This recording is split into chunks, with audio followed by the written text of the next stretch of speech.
সত্যজিৎ রায়ের লেখা প্রফেসর শঙ্কুর ডায়েরিটি নবম শ্রেণীর পাঠ্য বিষয়। তো এটা একদিকে যেমন নবম শ্রেণীর পাঠ্য বিষয়, ঠিক তেমনিভাবে মাদ্রাসা এবং এসএলএসটির জন্য যথেষ্ট গুরুত্বপূর্ণ।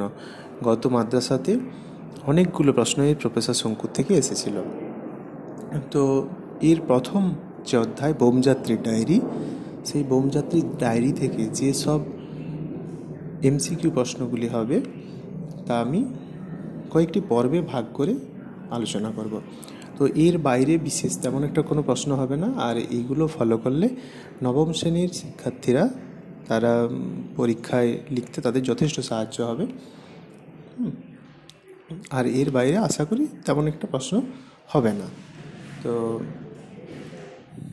প্রফেসর শঙ্কুর ডায়েরিটি সত্যজিৎ রায়ের লেখা, কয়েকটি পার্টে রয়েছে। তো ক্লাস 9-এ প্রথম ইউনিট টেস্টে বোমযাত্রীর ডায়েরি থেকেই প্রশ্ন আসে। শঙ্কুর ডায়েরিটি কার লেখা? না, উত্তর হবে সত্যজিৎ রায়ের লেখা। 2 নম্বর প্রশ্ন, শঙ্কুর ডায়েরিটি কোথা থেকে পেয়েছিলেন কথক? না, তারক চাটুর্যের কাছ থেকে পেয়েছিলেন। শঙ্কুর সম্পূর্ণ নাম কি? না, ত্রিলোকেশ্বর শঙ্কু।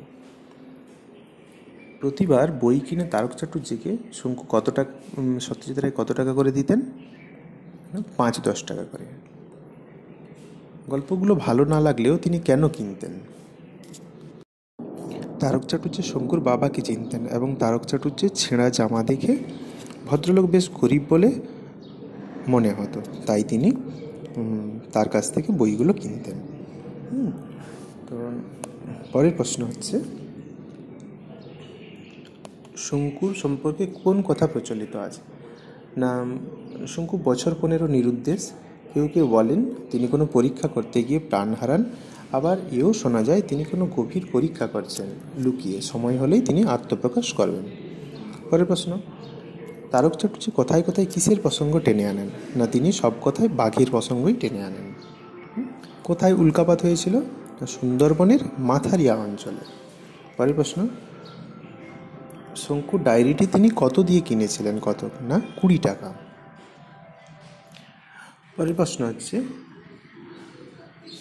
শঙ্কুর যে চাকর প্রহ্লাদ, তিনি শঙ্কুর সঙ্গে কত বছর ছিলেন? না, 27 বছর। স্ন্যাপগান কি? না, স্ন্যাপগান একটা নস্যাস্ত্র, যেটা নাকের কাছে গোঁপ বরাবর মারলে 33 ঘন্টা হাঁচি থামে না। প্রথমবার রকেট উড়ল না কেন? প্রথমবার রকেট উড়ল না, তার কারণ হচ্ছে দোষী হলো প্রহ্লাদ।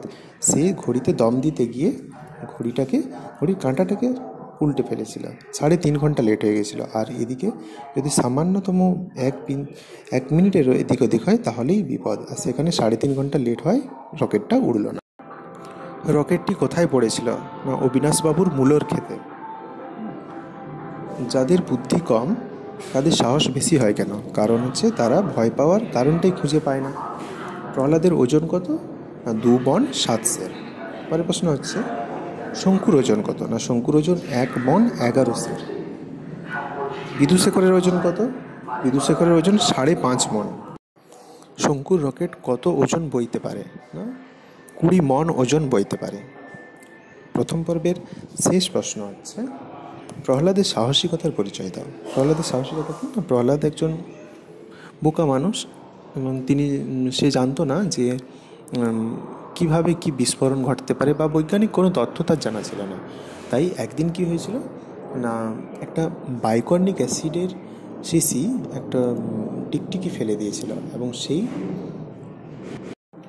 সেই অ্যাসিডটি গড়িয়ে গড়িয়ে প্যারাডক্সাইড পাউডারের দিকে চলে যাচ্ছিল। শঙ্কু সেটা দেখে ভয়ে একেবারে নিথর হয়ে পড়েছে। তিনি বুঝতেই পেরেছেন যে কী ভয়ঙ্কর বিস্ফোরণ ঘটবে, সবাই মারা যাবে। সেই সময় প্রহ্লাদ এসে হাসতে হাসতে কাঁধের গামছাটা দিয়ে সেটা মুছে দিল এবং সমস্ত বিপদ থেকে রক্ষা পেল। তো এটা একদিকে যেমন প্রহ্লাদের সাহসিকতার পরিচয় দেয়, উল্টো দিকে সে আবার বোকা হওয়ার জন্য সে এটা বুঝতে পারে না।